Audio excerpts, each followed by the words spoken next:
ടാറ്റ ഗ്രൂപ്പിന്റെ കപ്പൽ നിർമ്മാണ പദ്ധതിയിൽ മലക്കം മറിഞ്ഞ മുഖ്യമന്ത്രി. മിഷൻ സമുദ്രയുടെ നിക്ഷേപത്തിന്റെ വ്യാപ്തിയെയാണ് പരാമർശിച്ചതെന്ന് വിശദീകരണം.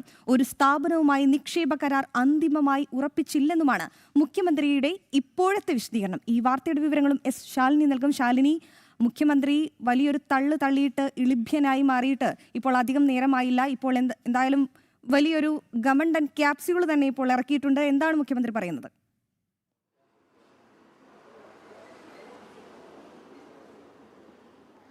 അതിന് ഒരു ചാനലിന് നൽകിയ അഭിമുഖത്തിലാണ് ഈ കപ്പൽശാലയുമായി ബന്ധപ്പെട്ട ചില പരാമർശങ്ങൾ മുഖ്യമന്ത്രിയുടെ ഭാഗത്തു നിന്നുണ്ടായത്.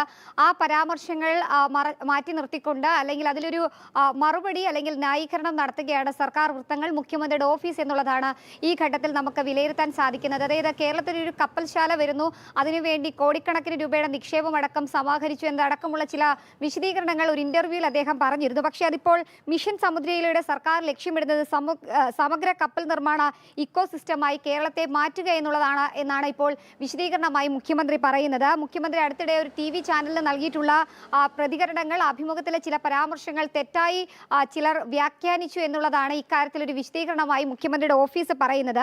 മിഷൻ സമുദ്രയുടെ ഭാഗമായി കേരളത്തെ രാജ്യത്തെ തന്നെ പ്രമുഖ കപ്പൽ നിർമ്മാണ സമുദ്ര വ്യവസായ കേന്ദ്രമായി വികസിപ്പിക്കുന്നതിനുള്ള സർക്കാർ കാഴ്ചപ്പാടുകളാണ് മുഖ്യമന്ത്രി പങ്കുവെച്ചത് എന്നുള്ളതാണ് ഇതിനൊരു വിശദീകരണമായി ഇപ്പോൾ മുഖ്യമന്ത്രിയുടെ ഓഫീസ് പറയുന്നത്. കൂടാതെ തന്നെ ഇതിന്റെ ഭാഗമായിട്ടാണ് മലബാർ സിമന്റ് ലിമിറ്റഡും ടാറ്റ പ്രോജക്ട് ഗ്രൂപ്പിന്റെ ഭാഗമായ ആർട്സ് ആൻഡ് എഞ്ചിനീയർ ലിമിറ്റഡും ചേർന്ന് കൊച്ചിയിൽ ഒരു പോർട്ടിൽ കപ്പൽ നിർമ്മാണശാല നിർമ്മിക്കുന്നതിനുള്ള നടപടിക്രമങ്ങൾ സംയുക്തമായി ആരംഭിച്ചതെന്നുള്ളതാണ് മുഖ്യമന്ത്രിയുടെ ഓഫീസ് ഇപ്പോൾ ഇക്കാര്യത്തിൽ വ്യക്തമാക്കുന്നത്. എന്തായാലും മിഷൻ സമുദ്ര കേവലം ഒരു കപ്പൽ നിർമ്മാണ യൂണിറ്റിൽ ഒതുങ്ങുന്ന പദ്ധതി അല്ല എന്നുള്ളതാണ് മുഖ്യമന്ത്രി ഇതിനൊരു വിശദീകരണമായി പറയുന്നത്. ഒപ്പം തന്നെ വിഴിഞ്ഞം അന്താരാഷ്ട്ര തുറമുഖം, കൊച്ചി തുറമുഖം, കൊച്ചിൻ ഷിപ്പ്യാർഡ് എന്നിവ ഉൾപ്പെടെ സംസ്ഥാനത്തെ തീരദേശ മേഖലയെ പ്രയോജനപ്പെടുത്തിക്കൊണ്ട് കപ്പൽ നിർമ്മാണവും കപ്പൽ അറ്റകുറ്റപ്പണി, ഓഫ് ഷോർ ഫാബ്രിക്കേഷൻ അടക്കമുള്ളവ തുടങ്ങാനുള്ള നടപടികൾ സ്വീകരിക്കുന്നു. ഇതിന്റെ ഭാഗമായി ആരുടെയും കയ്യിൽ നിന്ന് പണം കൈപ്പറ്റിയിട്ടില്ല എന്നതടക്കമുള്ള ചില പരാമർശങ്ങളാണ് ഈ ഘട്ടത്തിൽ മുഖ്യമന്ത്രി പറയുകയും ചെയ്യുന്നത്. പക്ഷേ 10,000 കോടി രൂപയുടെ സഹായം അത് നിക്ഷേപ സാധ്യതയിലൂടെ ഊന്നിക്കൊണ്ട്